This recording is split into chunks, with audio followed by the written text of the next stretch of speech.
It was my freshman year. We got our rare opportunity to play in Jennison Fieldhouse, and we were going to play a doubleheader with the men's team. So we got to practice. We're in there shooting around, just getting going, and in walked the opponent for our men's team the next day. And they were the #1 team in the country at the time, and had a very high-profile coach. And he got us together, and we think he's going to give us some words of wisdom. And he says to us, "Girls, you need to get off this court because nobody gives a damn about women's basketball." I was pissed. I was pissed off. Lane hammers one deep to left, and Michigan wins. For nearly 3 full decades, one woman has been the face of the Michigan softball program, Carol Hutchins. She's not just one of the best softball coaches in the Big Ten, she's one of the best coaches in the Big Ten. How do you even quantify what she has done for us? There are leaders who use their people to build their kingdoms, and then there are leaders like Hutch who use their kingdoms to build their people. You don't really think about pioneers in women's athletics without her name coming up. The Michigan Wolverines are the national champions. I would say she wasn't a warm, fuzzy person. I don't get it. No. She's impacted so many people and so many generations. For a college athlete to sue their university, I think takes a lot of guts. I could have never envisioned ESPN covering games, packed stadiums. People said, girls don't play sports. Girls aren't interested in sport. So I thought, well, what's wrong with me? This is a harder maneuver. The things you learn in athletics, if they're valuable for the boys, they're just as valuable for the girls. Kids, they don't know the history. And you're a woman in athletics, you need to understand the history of women's athletics.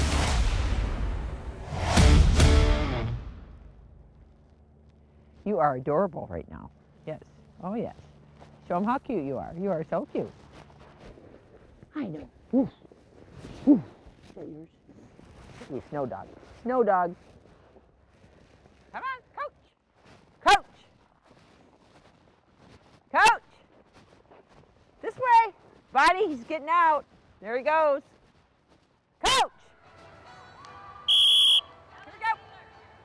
When you turn, you're not watching where the hitter is. My name's Carol Hutchins. Explode on that step. Most people call me Hutch. One step, one step. I'm the head coach at the University of Michigan, and this is my 38th season. Feel you hit that on the bat? Yeah. Sweet. Yeah. That's called sweet spot. Any question, we need to get an out. That ball's taking you away from the play. We need to end up with an out. She has been the heart and soul of this program for 30 years. She has taken it from a small program in the Midwest to a nationally ranked team. She's created this culture where young women love playing here. You know what? Sometimes the umps make a bad call, right? But don't worry, I'll yell at them.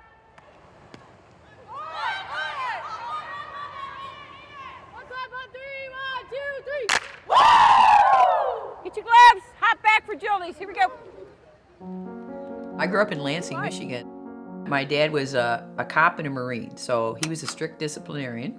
My mom, I think, invented gender equity because she made sure everybody was treated the same.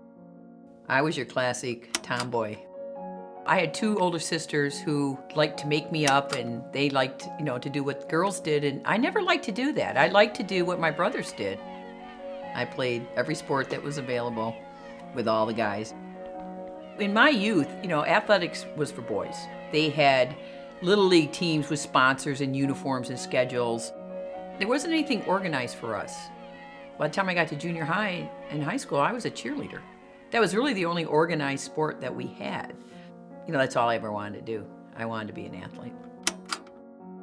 Title IX passed in '72, and more sports evolved that were considered varsity sports. We had a state tournament, and we got uniforms. We got buses. We had a full schedule. And I thought I died and went to heaven because we were a structured team. Michigan State won the toss and has elected to receive. I wanted to be an athlete. I told my mom, I'm going to go to college, I'm going to go to Michigan State, and I'm going to play football. And they had one of the better athletic programs for women. I went there as a freshman to play softball and to play basketball.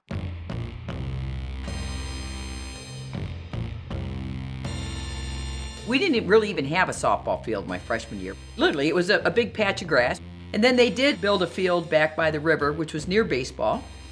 The river was where we went to the bathroom. There were no bathrooms, no dugouts, barely a backstop. That was our field. The men had their own baseball field.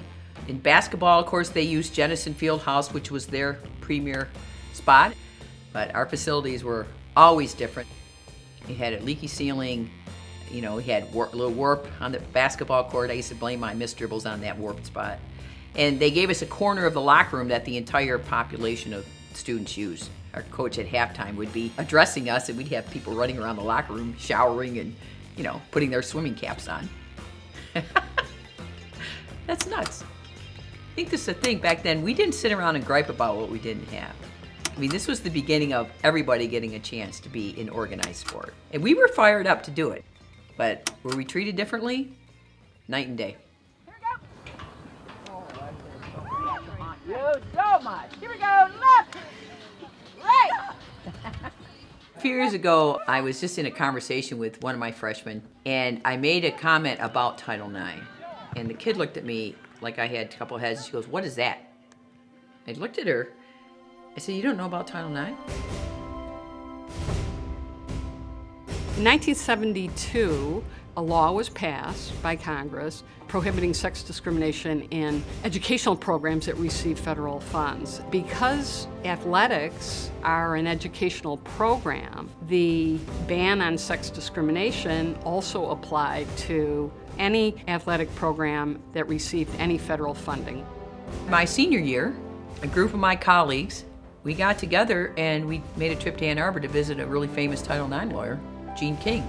She mentored us through a Title IX lawsuit, and we won.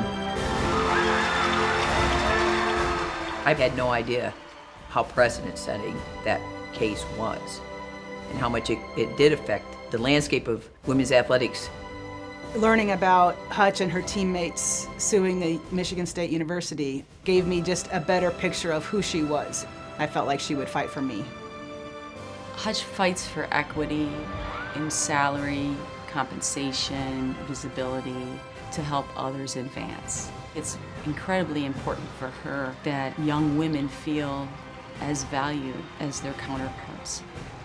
Winning that case at Michigan State was just the beginning for me as an advocate for women.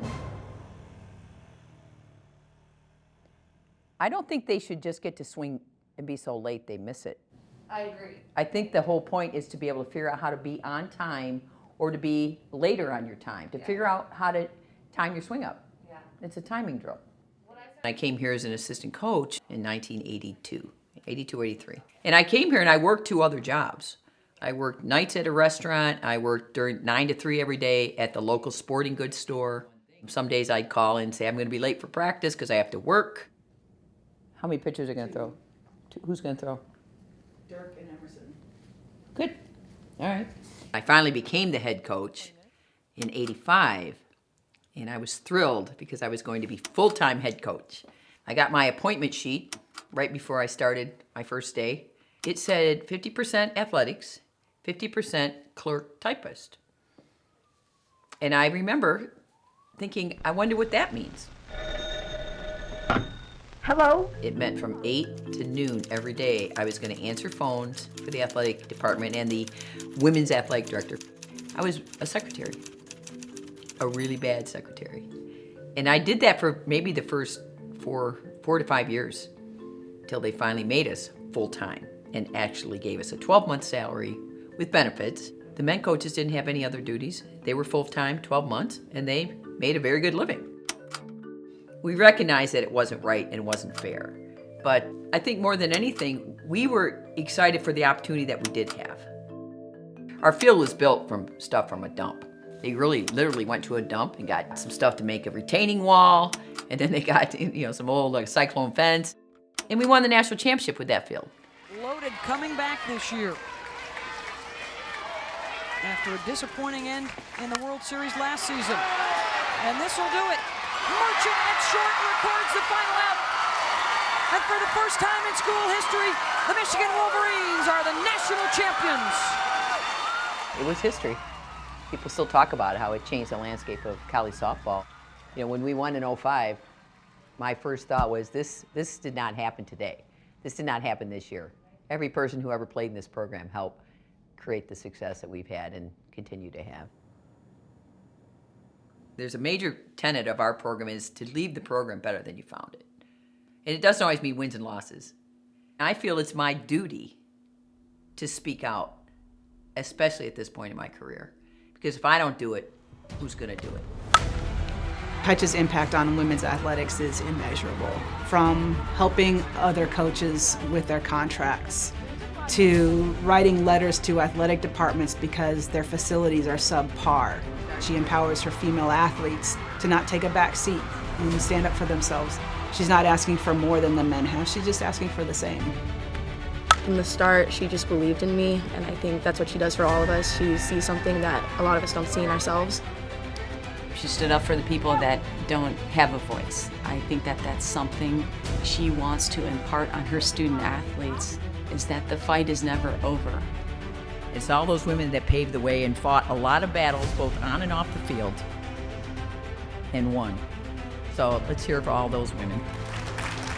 I got asked a few years ago, besides Title IX, what's the most important thing that's ever happened in women's athletics? And I said nothing. There's nothing more important than that law.